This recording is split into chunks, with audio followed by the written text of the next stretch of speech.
morning, my name is Susan Jane and I'm the Intuitist, and look what I just found. Lovely piece of driftwood.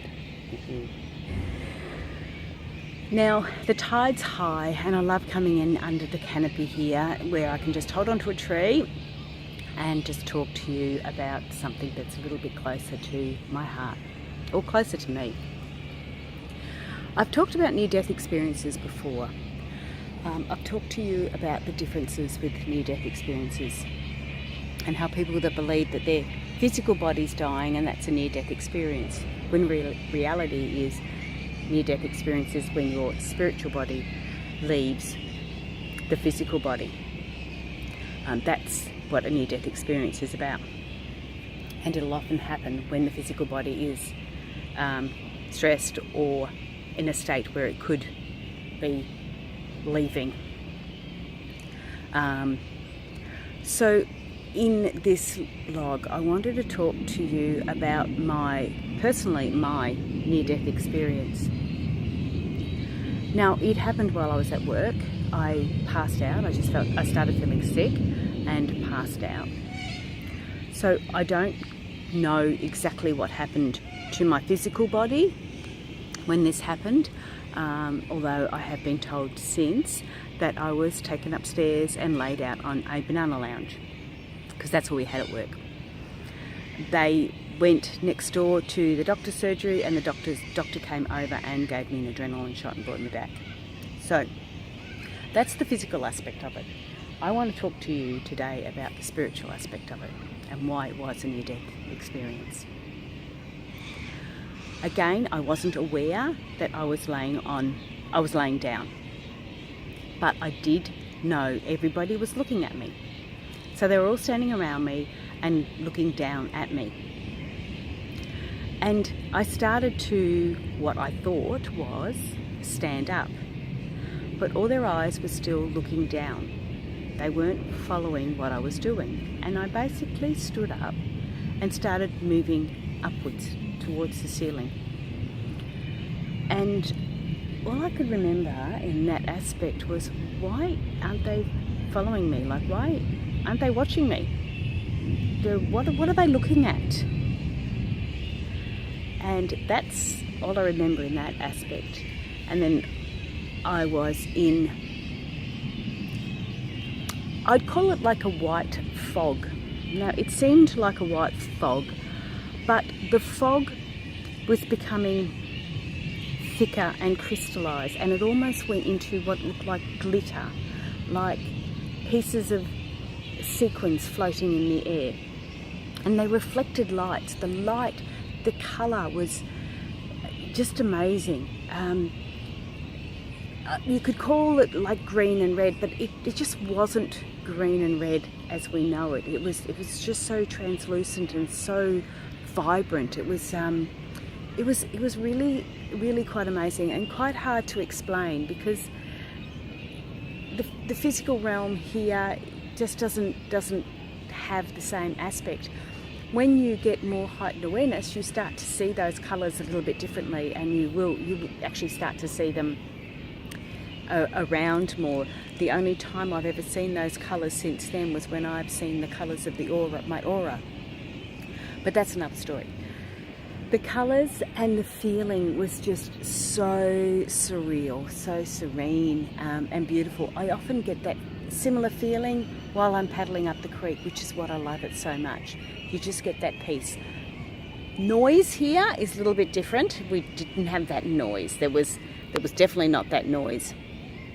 But there was a noise, and I don't know what the noise was, but it was just, I don't know what it was. It was just beautiful. It was just, I've heard people say it's angels singing. I don't know if it was angels singing. I have no idea, but I do know it's something I've never ever heard before. Probably the closest would be like a flute or a pan pipes, or that would be the closest that I could think it sounded like. And anyway, as this fog sort of crystallized a little bit and became like these little sparkles, I knew I was on a path. I knew I was going the right way. I couldn't see a path, but I knew I was going in the right direction. And these little sparkling sparkles, for want of another word, started to change, and they were reflecting, so they were reflecting light, but then there was these darker ones that came through, and as I got closer, they were like little mini TV screens, just like little movies going on, and they were my movies, they were my emotions and my thoughts, and they came out in these like little mini screens. It was just amazing, and I could look at them and I'd go, oh, I remember that, oh, look at that, and I would just be walking through, going the right way, wherever that way was, and I could see these little memories, for want of another word, playing out on these miniature screens all around me. So they were all part of this sort of glittery effect. And I kept on walking, and all that just dissipated, and I could see it looked like a big wall with a gap in the middle. Now, I couldn't see that it was a wall, it was more just like a shadow. So you sort of felt that was a wall, it was a barrier of some sort. So, and there was only one way in, and I was heading towards that area. And it was really funny, as I got closer I could see, like it was really, really white light behind it. But you could see all these silhouettes of shadows of people of all ages and all sizes, and they were like peeking around the corner of this wall going, oh, she's nearly here, she's nearly here.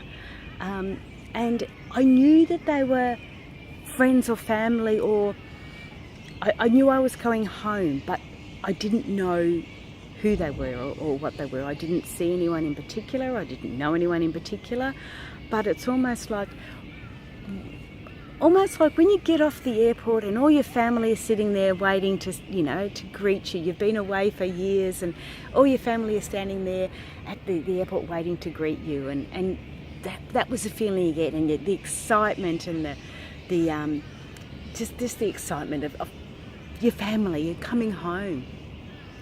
And then there was this,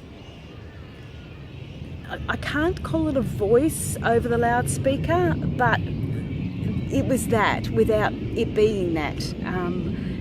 Maybe a voice in my head, maybe a thought that came through. I really don't quite know, but it was like, no, it's not her time. And I sort of went, what? And I came to back in my body, back at the bank, and it was just the most. I was a little bit sad in the fact that I had to say goodbye, and I didn't have to say goodbye, I just didn't get that choice. But how exciting it is to, if you can imagine, you haven't seen your family for years and years and years, and you get off the plane and there they all are waiting for you, and you're about to go and embrace them, and then it's gone. So it was like a little bit, oh, but because you weren't aware that you would, where you are, you weren't aware that you had actually crossed over. There was no feeling to that. It was like, holy goodness, I'm going home. It just feels so nice. So I wasn't relieved to come back because I had no idea that I actually went. So it wasn't until quite a few years later, when I started reading up on different things, that I realised that it was actually a near-death experience. Again, I didn't know. There was no reason for it. It wasn't a car accident. I wasn't on a hospital table. I just passed out and had this amazing experience. Am I frightened to die? Absolutely not. It is just going to be so magical. But in the same token, I have got so many things now after experiencing that I want to do and I want to achieve, that I'm certainly not ready to go yet. And I also believe, again, that we do have the karma. If we take our life too soon, then we have to come back and replace that. We have to come back and learn that. So we only pass over when we've learnt what we've needed to learn, and we can move on. We've done what we've needed to do. So obviously I hadn't done my bit. So here I am now. So that's my near-death experience. I hope that helps you. And I will talk to you. I'm going to go back for another paddle, and I will talk to you in the very near future. All the very, very best. Bye for now.